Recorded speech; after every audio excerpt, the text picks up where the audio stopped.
Kaj je duševno zdravje? Pomembno je, da smo ljudje zdravi. Če smo zdravi, imamo lahko zadovoljno in uspešno življenje. To je dobro tudi za družbo, skupnost. Duševnemu zdravju rečemo tudi duševno ravnovesje. Duševno zdravje pomeni, da uspešno premagujemo izzive v življenju, imamo zdrave odnose z drugimi ljudmi in smo zadovoljni z življenjem. Zakaj je duševno zdravje pomembno? Telesno in duševno zdravje sta močno povezana. Na primer, nekdo se v čustvih in mislih počuti zelo slabo. Težko dela vsakodnevne stvari. Takrat rečemo, da je v duševni stiski. Duševne stiske lahko povzročijo različne telesne bolezni. In obratno. Telesne bolezni lahko povzročijo, da imamo ljudje duševne stiske. Kronične bolezni pogosto povzročijo, da imamo ljudje duševne stiske. Kronične bolezni so dolge bolezni. Ko smo duševno zdravi, smo aktivni in ustvarjalni, uresničimo svoje zmožnosti, sprejemamo sebe in druge, se zavedamo naše vrednosti, o sebi mislimo dobro, zaupamo vase, se čutimo, da pripadamo naši skupnosti in okolju. Kaj vpliva na duševno zdravje?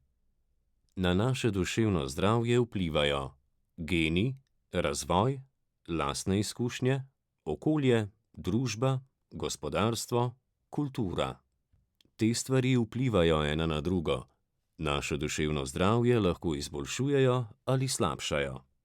Vsi se kdaj počutimo boljše, kdaj slabše. Ljudje imamo v življenju različne izzive in preizkušnje.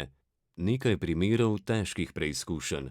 Zelo zahtevna služba, izguba službe, smrt svojca, ločitev. Ob takih preizkušnjah imamo lahko duševne stiske. To pomeni, da smo potrti, žalostni ali občutimo druge neprijetne občutke.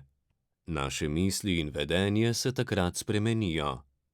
To je del življenja. Ljudje občutimo zelo veliko čustev. Dobro poznamo žalost, strah, jezo, sram in negotovost. Tako kot poznamo tudi veselje in zadovoljstvo. Dobro duševno zdravje nam pomaga, da se s težkimi preizkušnjami lažje soočimo. Hitreje najdemo rešitev ali se primerno prilagodimo. Kaj so duševne motnje? Včasih duševne stiske trajajo dlje časa. Na primer, težko rešujemo probleme.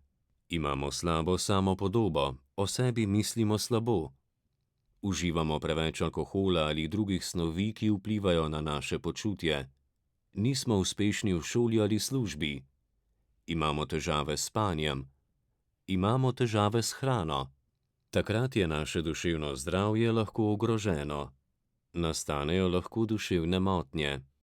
Duševni motnji sta na primer depresija in anksiozna motnja, tesnoba. Duševne motnje močno vplivajo na naše življenje. Ovirajo nas v življenju. Vsaka duševna stiska ne vodi v duševno motnjo. To na primer pomeni, vsaka žalost ni depresija, vsak strah ni anksiozna motnja ali tesnoba. Pomembno? Vsak človek ima lahko težave v duševnem zdravju. Pomembno je, da težave hitro prepoznamo in poiščemo pomoč, podporo. S pomočjo strokovnjakov lahko svoje počutje izboljšamo in imamo zadovoljno in uspešno življenje. Več informacij, kje dobiti pomoč, najdete na www.zadosevnozdravje.si.